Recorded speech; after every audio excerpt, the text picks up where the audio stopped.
Inspiring interviews with today's top landlords. This is the Rental Income Podcast. And now, Dan Lane. Stephen, a lot of people want to buy rental properties, but they think they don't have enough money. How much money did you have when you started investing? I was $75,000 in student loan debt, and I did not have any money whatsoever to get started. Nothing at all. And where are you today? I now profit $68,000 a month after my expenses. That's after everything. After you pay your mortgages, repairs, you're profiting $68,000 a month. That is correct, yes. That is quite a swing. And on the show today, we're going to figure out how do you go from $75,000 in debt to profiting $68,000 a month. Joining us on the show today from Piedmont, North Carolina is Stephen Andrews. We'll take a quick break to thank our sponsors. We'll come right back and we'll talk to Stephen. It's a lot of work to find a really good rental property. And when you actually find that property, you want to make sure you're working with a lender that can get that loan closed. The lender that I recommend is Chaley Ridge from Ridge Lending Group. She's a nationwide lender and her specialty is helping investors finance rental properties. She has a ton of loan programs and she can find something customized to you for your situation. If you want to find out more or you're ready to get started today, just go to ridgelendinggroup.com. That's RIDGE lendinggroup.com. NMLS 42056. Rental Income Podcast. Stephen, congratulations. It sounds like you're doing awesome. So you profit $68,000 a month after all your expenses. That is correct, yes. Wow. Okay, so how much gross rent do you bring in every month? Gross rent bring in right around $170,000 a month. And how many properties is that? It's very close to 300. 300. Okay, so you've got 300 rentals. Now, if you break that down, you're making about $226 per month on each property. That's correct. And how long did this take you from the time you bought your very first property to get it to number 300? Took about 8 years. I'm a decade in, but I haven't really bought too many properties in the last several years, but it took about 8 years to get there. All right. So how did you do this? So you're in all kinds of debt. You've got some student loan debt. Is that mainly what it was, student loan debt? Yes, that is correct. And you decide you want to start buying rental properties. How do you go from making this incredible income from having a negative net worth? Absolutely. I learned all of this by reading a book called Building Wealth by Russell Whitney. My mentor at the time, still my mentor to this day, told me to read this book. It was so valuable. And so how I did it was I went and bought the worst house on the block, really bought two at the time. I went in, put in sweat equity, fixed the properties up, and then I refinanced the properties to pull the sweat equity back out to be able to roll into the next property. And then you just multiply that however many properties you want. And you just did that same strategy over and over and over again. That is correct, yes. Were you buying one rental property and then fixing it up and then buying the next property? Or were you buying packages of properties? Sometimes it was both. There were times where I would buy 5 houses at once. And then sometimes I might buy a quadplex, which would be 4 units. And it really depended on what I felt like I could turn the fastest because I just didn't want a bunch of stuff sitting there not making any money. All right, well, let's kind of walk through how you did this. Maybe we could talk about your first deal. How did you find this property? So the property was owned by my mentor, and he was wanting to downsize his business because he wanted to spend some more time with his family. He had been in the business about 25 years.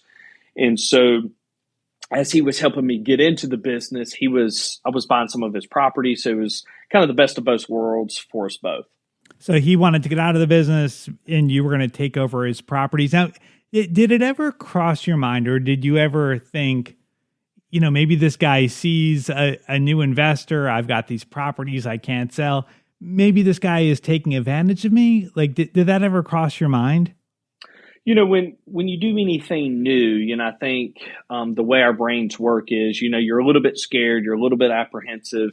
Hey, should I do this? And so, of course, those things ran through my mind. But how I got over that was doing the research up front, making sure I knew what I was doing. I educated myself and then ask all the right questions. And so I believe for people that don't have anything to hide and the people that are truly genuine, they are there to help you and they are there to help you become successful. And he was so great about answering all of these questions. He was really an open book, so I could tell how genuine he really was. All right. So did he tell you up front, I'm going to sell you a bunch of my properties, or was it, hey, this is a good property to start out with? So we actually started out not even talking about properties to buy or to not buy, or that he owned properties. It really started out as a as a mentorship, and he was wanting me to read this book. He said, really, you need to read this book so you got a great foundation, and then we can grow from there. And so that's what it kind of materialized from. It materialized from more of a mentorship to now, okay, I'm looking at downsizing my business. I might have some properties that you want to buy, but he was never pushy. He said, hey, here's a list of the properties. Let me know if you're interested in any of those. Perfectly okay if you're not. But there again, he was giving me some good deals as well. And so it was great for us both. All right. So that first property, was it already rented out? It was already rented out, yes. So then did you have to do any work to fix it up, or did you just buy the property and start getting rent on day one? So it was a little bit of both. So I bought the worst house on the block. And so when you buy the worst house on the block, it's going to need something. And yes, there was a tenant in the property. Most of all the work was all cosmetic, so we didn't have to move the tenant out. So I was able to get rent in from day one, but I was also able to do the work as well. All right. So how did you get the money to buy that property and fix it up? Yep. So I got a loan. And as I said earlier, I didn't have a lot of money, really didn't have any at all, $75,000 in debt, but I had a credit card. That credit card allowed you to get a cash advance off of it. And there again, in those days, the interest rate was 6 or 7%. Credit cards today, much higher. But I was able to use that money as my down payment money for the property. And then I was able to go in and fix the property up and then take it back to the bank to refinance it, to be able to pull my money back out that I had invested in it, which what we would call sweat equity. And I was able to pay the credit card off and then be able to roll that money into the next property. Beautiful. I mean, a lot of people would do the BRRRR strategy with hard money, that where they're borrowing money at a high interest rate, paying points, and doing that on their credit card with the low interest rate. That was a good move. I mean, I think that was a good way to get going. All right. So you did the refi after you fixed the property up. You got the house appraised, you got your permanent financing on there, and you got everything back, all the money that you put into fixing the property up and your down payment? That is correct. Got all the money back and then some, because you got to keep in mind, when they did the new appraisal, it appraised for more. And at the time, this bank would do 85% loan to value. So I was actually able to put a little bit of money in my pocket. And this is what I tell everybody: don't go spend that money that you're putting in your pocket on a new boat, new car. It needs to be rolled in to another asset that's going to make you money. Mm-hmm. And for me, that was more real estate. Okay. So the extra money you got back, was that your down payment and repair money for the next property? That is correct. Yes. Okay. So then you built the property, you built your portfolio by just doing this over and over and over again? That's right. I tell people today, I don't have any of my own money tied up in any of these properties of how I bought them. It was all from borrowed money, because when I first started, I didn't have any money. Yeah. Wow. That's really, really remarkable. So how much was that property rented out for? The first property I bought was rented out for $750. And what was your mortgage payment? Mortgage payment was right around $325. Okay. So then like after you like at the beginning, after you put some money aside for repairs or maybe had some vacancy, like was the property making much money back then? It was. I mean, when you look at 750, minus the 325, that's $425. And then of course, taxes and insurance and upkeep had to come out of that. But I was clearing about $250 a unit, $250 a unit per month. Okay. Now, what about today? So 8 years has gone by. I'm sure you've seen some rent increases. How much is that property rented for today? Rents have went through the roof, and so this is the great part about how real estate works. $750 back then, it's rented for $1,450 today. Some people, and I'm sure there's someone listening right now thinking, "Wow, like." Stephen has a lot of leverage. He didn't put any money into his portfolio. Everything is borrowed money. Does that concern you at all that maybe you're over leveraged? Not at all, because I always wanted to make sure that I was in the properties good. And that's why I take the approach of buying the worst house on the block, because I feel like that creates the biggest value, biggest bang for your buck, and the biggest upside. When you look it today, where I bought these properties for $35,000, that same $35,000 property today is worth $150,000 to $200,000. Wow. And so now when you look at what these properties are really worth compared to what I owe on them, it is pennies on the dollar. Yep. Compared to what I could sell them for today. Yeah, I mean that's really awesome. So it doesn't sound like the houses were in really horrible condition because you were able to get bank financing. So were the repairs that you were doing mainly cosmetic? That's correct. So there might need a new roof, might need some vinyl siding or some vinyl siding fits, maybe replace a few windows, new LVP flooring, paints, maybe plumbing fixtures or light fixtures, but it was mainly all cosmetic stuff. And so when you think about an appraiser and how an appraisal works is, when they come in, they're having to evaluate the property of what it looks like. And so that's why when you buy the worst house on the block, I'm not saying go buy the worst house on the block that's falling in or caving in that might potentially need to be demoed. But if you buy one that just has cosmetic stuff, those are all easy, fixable things that doesn't cost a ton of money to fix. But when you look at it from an appraisal standpoint, they have to deem the house. They have to take value off the house with all this stuff messed up. And so you're getting a good bang for your buck, good value. You go in, you put a little bit of money in, and now when that appraiser comes back, could be the same appraiser, could be a completely different appraiser, the house looks worlds better. And now you're going to get a very good value for the property. And, there's less risk for you that you're not doing a gut rehab where you're maybe going to find some stuff behind the wall that's going to cost you a lot of money. It's mainly cosmetic. That's right. Yeah. That's right. And when I first got in this business, that's the way I was looking at. I didn't want to have to do full guts and that sort of thing. I wanted cosmetic issues because as a beginner investor, I knew I could handle that. I didn't want to put more on my plate than what I could handle. Nowadays, I'm fine with taking a full gut if I need to because I have the experience to handle that. Right. But my recommendation, if you're a new investor or relatively new, get a property that just has cosmetic stuff and not where you're having to actually take it down to the studs. Yeah. I mean, that makes a lot of sense. And then, like we said before, that you're getting traditional bank financing from the get-go.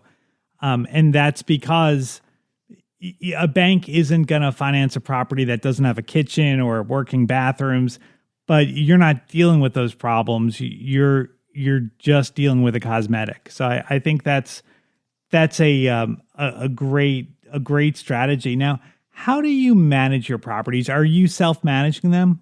I have two people that are virtual assistants. One's the rental manager, one's the assistant manager. And you have to put different things in place to make sure it's a viable to be virtual. And one of those things is a rental management software. Some of those can get very expensive. The one that I use is called Rent Ready. It is very inexpensive, but it has a tenant portal. It lets the tenant submit their payments online. It also lets them submit work orders online. It keeps everything very nice and neat, different reports you can run. It sends out emails when the rent's late. And so that's kind of how we handle everything virtually. We sign the lease virtually. You fill out the application virtually. And so we're actually not meeting tenants face to face anymore. And I think that's what kind of COVID taught you is, you can make some of this work without actually physically meeting someone. And it's helped us control expenses, from that standpoint. And then also we have what's called a ground team. The ground team is the people that go put lock boxes on houses or turns the units and that sort of thing. So it's two completely separate units or teams within one, but they work so well together. And if you put the policies and procedures in place, it works great. And it's been really, really successful for us. So with your property manager and assistant property manager, are they local? You said they're virtual. Are they local or are they in a different area? They're in a different area. But the great part about it is our phone system's digital. As long as they have internet access, the phones work, the computer software works, and we have different things that we use that we can communicate with each other. We have Google Chat, we have Google Docs that really helps us communicate as well. So it's almost like they are sitting across from each other in an actual office. So if I'm a tenant and I have a leaking faucet, I can call your property manager or submit a ticket online, and I would never know that they're not sitting in your town. That is correct, yes. Wow, okay. And then with the showings, how do you do virtual showings? Yep, so we actually do two type of showings. One is before we start showing it, we take pictures, we take videos that the property managers will have. And so we give people two different options. You can virtually see it. And then sometimes, every once in a while, this is kind of in the minority, that we would actually allow someone to go actually view the property. Sometimes if they're handicapped or whatnot, they want to go view it to make sure it's handicap accessible. They have their measurements they need to do, which is perfectly fine. But the majority of what we do, we try to do all the legwork up front, good pictures, good videos, and most of the people don't even have to go physically see the property in person. They might want to ride by it, but they don't actually go inside of the property. Incredible. The tenants they're renting the property without actually seeing it. That's correct. Wow. That's correct. And we went to this during COVID because we try to keep our tenants as safe as possible. And so during COVID, every time we would actually physically show a house, you didn't really know what COVID was really about. And so we felt like we needed to clean the properties and that sort of stuff. And that gets very expensive. Mm-hmm. And so the last thing we want to do is to show it to 10 people and then someone's going to move in and it hasn't been cleaned again. And so what we try to do is to control expenses as much as possible and then pay that forward to our tenants. And that's why our rents are normally $100 to $150 below where they could go rent an apartment complex for, or an apartment or potentially other landlords, because we want to provide a good product, but we also want to pay those expenses forward and those savings forward. And that really, it helps us eliminate competition because our product is just as good, if not better than others, and our prices are better. Yeah, I mean, that's really a win-win for everybody. I mean, you're renting the properties quicker, I'm sure, and you're probably retaining people because they know they have a good deal. And then the tenants win because they're renting cheaper than they would rent from your competitors.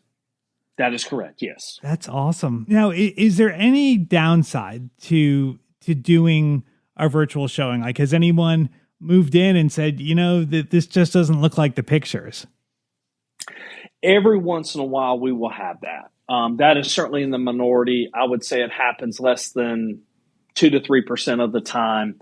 But every once in a while, you do have somebody that says that. When we get down to the root cause of it all, it's less about them saying the pictures aren't what they seemed or the property's just not as big. But normally it's a different sort of issue. It could potentially be something come up in their life and they just couldn't pay it, or they want to move. Maybe they want to move cities or whatnot. So we haven't run into a ton that have said, hey, your pictures don't look the same, because we really pride ourselves on taking accurate pictures and the video of showing what the property really looks like. And so we don't run into that. And I'm a firm believer, give people the information they need up front, be honest about it, let them make the decision, and you will get a much better tenant and product on the tail end of it. Yeah. It's actually a very simple formula that Stephen followed. He found good deals, he fixed them up, he figured out the financing and the property management. Once he had the management figured out, he wrote out policies and procedures, and then he hired virtual assistants to handle the day-to-day, and the end result is he's got a very passive rental portfolio that spits out money every single month. Very awesome. If you want to learn more from Stephen, he actually just wrote a book that is coming out today, and he also put together a training course. If you want to check that out, I've got links to it on the website. You can find it at rentalincomepodcast.com/episode 460. I'd like to thank Chaley Ridge for sponsoring today's episode. If you're looking to buy a rental property, whether you're just getting started or you want to add to your portfolio, reach out to Chaley. She has a ton of different loan programs, and she can find something that'll work for you in your situation. If you want to find out more, or you want to set up a time to talk to Chaley personally, just go to ridgelendinggroup.com, NMLS 42056. Thank you so much for checking out the podcast today. I'll be back with a new episode next Tuesday.